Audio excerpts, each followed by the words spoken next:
Most of us, Holocaust survivors, there's no such a thing, because we lost everything. Only thing we have what's left from us. You know, you come to my house, I don't have no fancy pictures on the wall.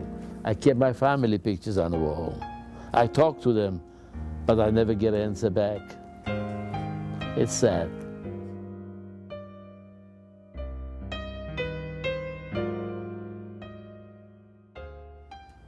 You go back to the history, to the religion. We all come from the Jewish people. Abraham was the father of all the nation. If you know the Bible, the Old Testament, things like that. We're all the same. There's no different between us, but there is a difference, because people make it different. But I don't feel any different than you or you or you. I'm a human being. The God created all kind of flowers in this world. People too. We have all kind of colors of people. The black, the red, the yellow, and white. We're all flowers, just little flowers. For a little while, we all have to die. We're born to die. We can only learn how to, we don't have to love each other, but to respect each other. There will be so much less hatred in this world, for no reason. Jealousy or what? I cannot understand that. I live with all kind of people, all kind of nationalities. There was no different in concentration camps. We all suffered the same thing. There was no different. If only we could learn how to live each other. But the world never learned. Having him speak on campus to our classes is an honor, and it's very important, I think, for students to hear his experience about his courage and his dignity. And what is really outstanding is the way in the grace and the integrity that he has when he tells the story. He does not. He's very optimistic in his appraisal, having been through so much, having lost so much. To hear his optimism about what has happened, his optimism about how wonderful the people that helped him were, I think is a message that comes through loud and clear. It's important to know what kind of evil lurks out there in the world and what people are possible of doing, but also the good that people can do. And it's important to know that we need to stand on that side of good, and we need to stand up to evil in all of its manifestations. My parents, they were business people. My father had a candy factory. Our town was Kearney Seat, like Greensburg. My father had a candy factory. See, I was born with sweet tooth. That's right. My father manufactured candy, chocolate, stuff like that. And my mom, again, she had a soda water factory, soft drinks like Pepsi Cola, Coca-Cola. And so business was good. We were only two. We were the only one who had to manufacture things like this in the whole Kearney. But like I said, it was always different. Finally, when war broke out, I just finished my school in June, 7th grade. That's all the education I had. Because I was deprived, we all were Jewish kids, we were deprived of all education, everything was rationed for us and so forth. We were deprived of everything. And in July, I was bar mitzvah. I know you know what bar mitzvah is. And after a boy becomes 13 years old, goes to manhood. Bar mitzvah, it's a very big occasion, stuff around, you know. Again, November, I was away from home. I was already in concentration camp. This they didn't call concentration camp. They called Zwangsarbeitslager, which meant forced labor camp. My first job, I worked at the stone quarry. They used to bless the big stone, and they give you a hammer. You have to break this big stone for small pieces, so we built the superhighway, autobahn, things like that. You have to produce so much every day. If not, they kill you. Life was very cheap, especially Jewish life, had no meaning, it was very cheap as far as that. He just kind of let you right into his life at that time.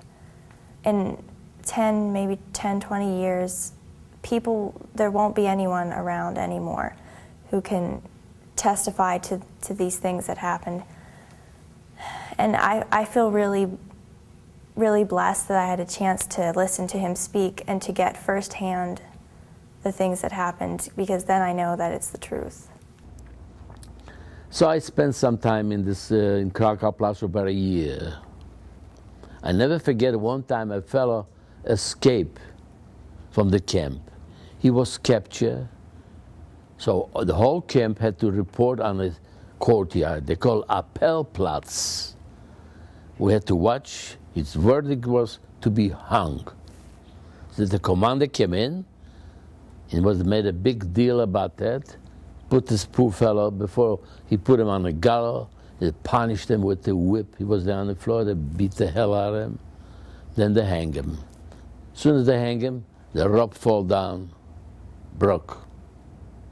Try it again. 3 times. 3 times they tried to hang him. They couldn't succeed.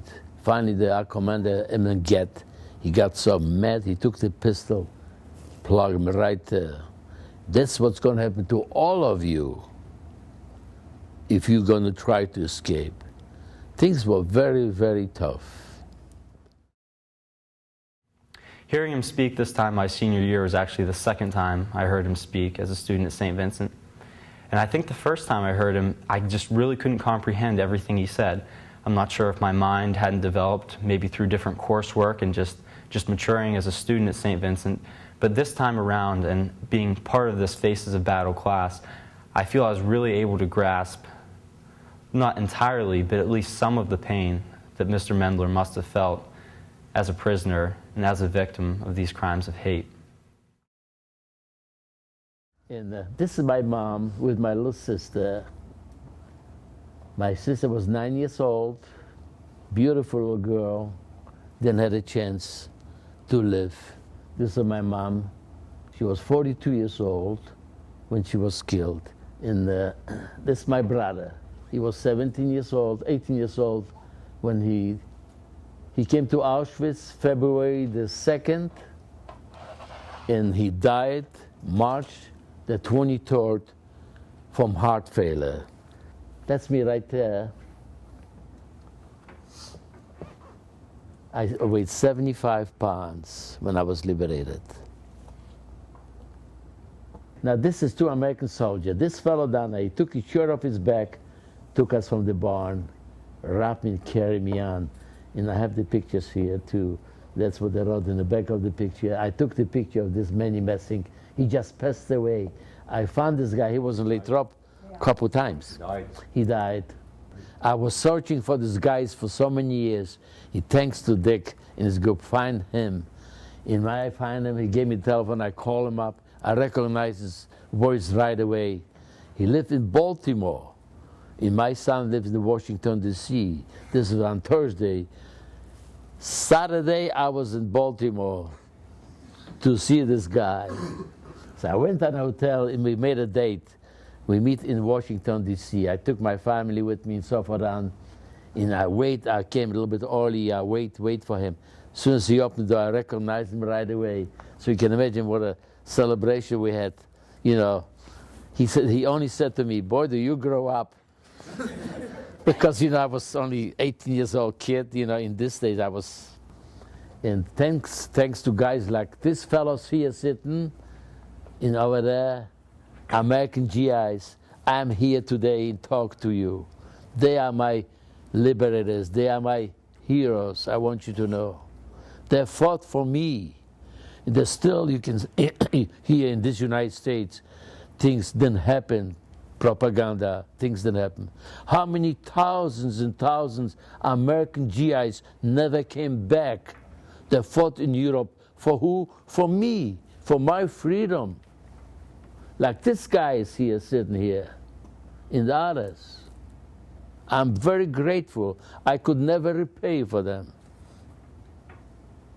I'm so appreciative. I'm here today. Well, I grew up in Latrobe, and my grandmother would take me to Mr. Mendler's store on Main Street. We would go there and get outfitted for school shoes and for work shoes, and always enjoyed the trip. Mr. Mendler's friendly, bubbly personality, and just a person that you enjoyed being around. I was very surprised and actually didn't know growing up that Mr. Mendler was a Holocaust survivor. Only knew that recently from some stories in the local paper, and then having him speak here on campus about his experiences. So that was a surprise to me, that to have known somebody for so long and to not realize that he had been through that kind of an ordeal. This was my store in Latrobe. You get your school shoes, right? Yes. Yes. But this art store was not only shoe store, I want you to know. Art store was like an institution. People didn't buy shoes. They came down to say hello, spend some time. You know, was a not, you know, we used to, I hope, I know one thing, I don't have no enemies. I treat my customers the best I could. I made a living from them. This was my job. This is my family. This is my oldest son. This is me with my wife. This is my youngest son, lives in Latrobe. This is my old grandchildren. There's one is missing, got a new one. So that's I have 5 grandsons. I wish I would have a granddaughter. I always like girls. I always want a girl. I never got the chance. So maybe they're going to be someday. At least the God is being good to me. At least I accomplished something that can carry my name, because I'm the only one left survive. If not me, there would be no name. So now they can carry my name and so forth on the family name. So I'm very grateful in this respect.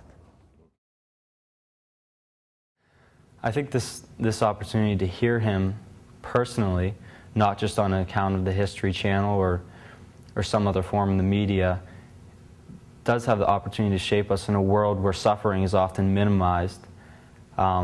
I've actually spoke before on human suffering and the value of human life, and what I like to emphasize is that every life is inherently valuable, no matter what race, what country you're from, what social class you're from. Every life was given by God, which I've learned at Saint Vincent, and thus it is valuable. So when we see the statistics of the Holocaust, it's easy to lose that inherent value. Each human, every single one of those victims had that value. And because Bob Mendler spoke to us personally, we were able to come back to that reality and then further apply that to all those others who we will never meet. I want you to know one thing. Someday maybe you get married, you may have children like myself. You tell them, I met the Holocaust survivor, Bob Mendler. He told the story, something unbelievable. I hope, don't forget, my time is running out, like time marches on. Not too long ago, I was 18 years old kid. Today, I'm 80 years old man. But I'm not old. Maybe I'm old in age, but I'm young in heart. I want you to know I'm still going strong like some of my American GIs. We have to keep on going, right? We gotta do it.